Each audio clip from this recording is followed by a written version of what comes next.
Morning, YouTube. Headed back to the shop to try to sand some primer and make some progress.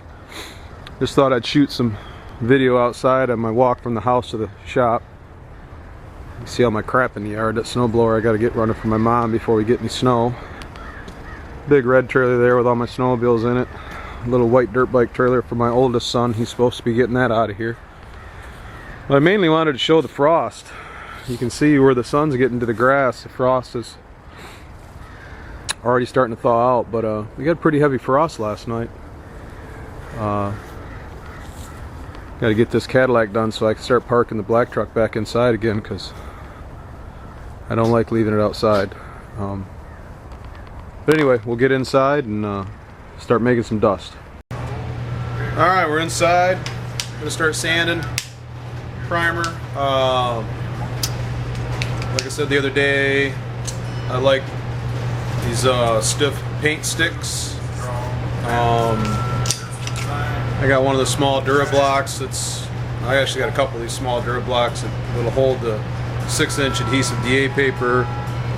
I got these Durablocks. You know, I got a pretty, like most everybody, I got a pretty good selection of crap I sand with, but you know, I find myself always going back to these paint sticks. I don't know why, but I do. So we're going to put some 150 paper on here and start sanding primer. Alright. Alright, just a quick little blurb here, I guess. So far I've done from, you know, this area here back to the hatch opening. If you looked at any of the earlier videos, you knew that it had a dent, or I don't know if I'd really call it a dent, but it was deformed pretty good here. It was dented here, and then all these spot welds along the top, all these spot welds, that, you know, it's spot welded up here. Let's see if I can flip this around and get any shots of that. I don't know if that's showing up or not, but all those spot welds had caused the panel to deform a little bit here. So what I did, primer, 3 coats of high build. I started out with some 150 roll sticky back paper on a pad.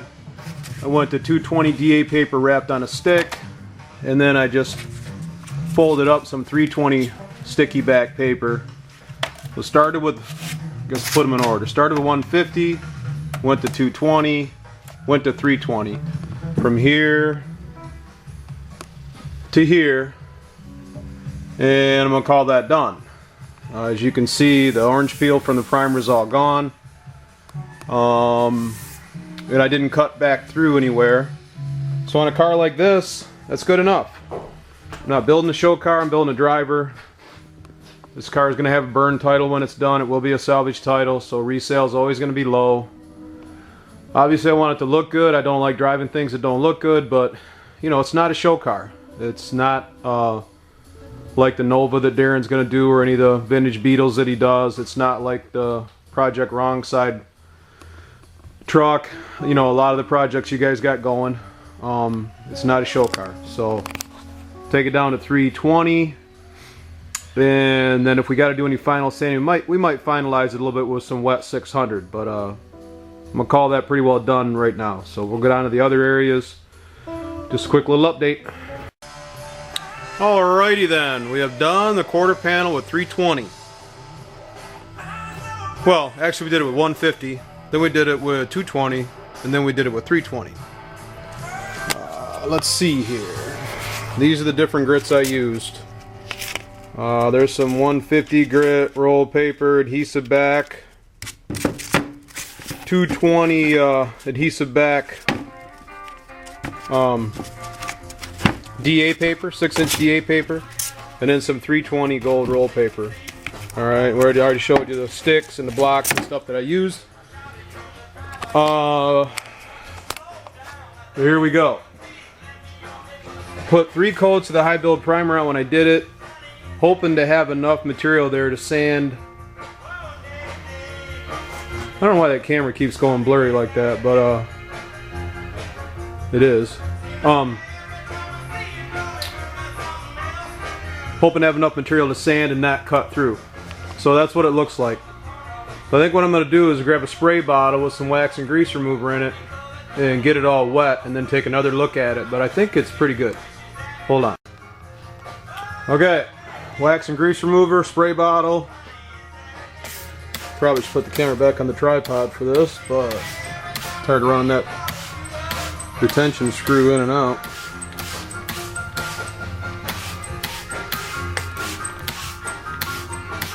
So what I'm trying to do here is simulate shiny paint. You know, you get this thing sopping wet and then look for any, you know, kind of catch that light in the background or a light in the background and look for anything on this jumps out at you. And right at the moment, I'm pretty tickled with it, to be honest with you. When you look at the amount of work that was in that quarter panel to begin with, I think I'm really, really close. So that's 320. You know, that's sanded down at 320. Like I said, it might go all the way 600 wet before paint. I've read somewhere with metallics they recommend going all the way to like at least 600. I don't know. Base coat you can get away with 320 to 420 or 400. So I got two problems right now. One is that right there. That guy wants to come through. He wants to be a little outding.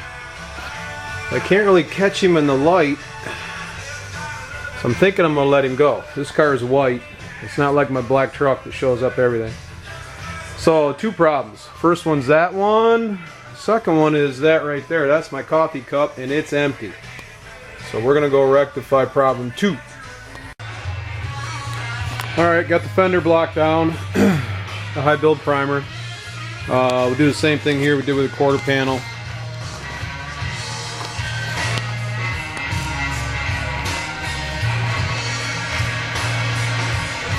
We'll hose it down with some wax and grease remover. This thing had a dent right up here on the catwalk, right about there, just a small dent. And then this whole area here was crushed in pretty bad. So I had to rebuild all that. So let's make it look wet. Pretend it's got shiny paint on it. And see what shows up.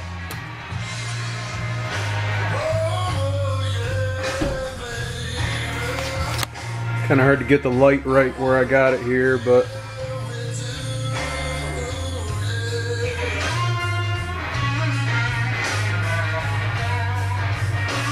there might be something there. I don't know. Might be something right up in this area. It didn't show up in the primer, but I don't know. Starting to second guess it now. Overall, it looks pretty good. That's probably all I'll do to it till I get it hung back on the car. And once it's on the car, probably hit it again with 600 or something, you know, and then take another look at it. So that's the fender. Onto the doors. All right, I think we got the passenger rear or the driver's side rear door roughed out. I wetted it down with wax and grease remover to look for any problems in that repair area. I don't know if the camera's picking it up or not, but if you're real slow, work back and forth and look at the reflection of the lights. Looks pretty good. Like I say, it had a dent right here. The dent kind of came up onto this surface, and it was just from sitting around in a boneyard. You know, but it had to be fixed. So kind of 320 the rest of it with an interface pad on my 6-inch DA. And we'll set this aside somewhere safe, bring the driver's side front door over and do the same to that. It'll be in pretty good shape. Alright, driver's door is done, I think, for now. It'll probably need more once it goes back on the car, but the light's not as good over here on this side of the garage. I got a couple of fixtures I got to replace, but I cleaned it and then wet it with wax and grease remover. You can see that area up there that was folded over, that's pretty flat. And then down here where the dent was at, it's looking pretty good. Alright, so I'll wipe the wax and grease remover off of that. And the next step is painting the door frame, I think, and then putting Humpty Dumpty back together to a certain point. Gonna get that bumper cover on. Got work to do to that yet, the front bumper cover. Okay. Hope you guys all made progress today. See ya.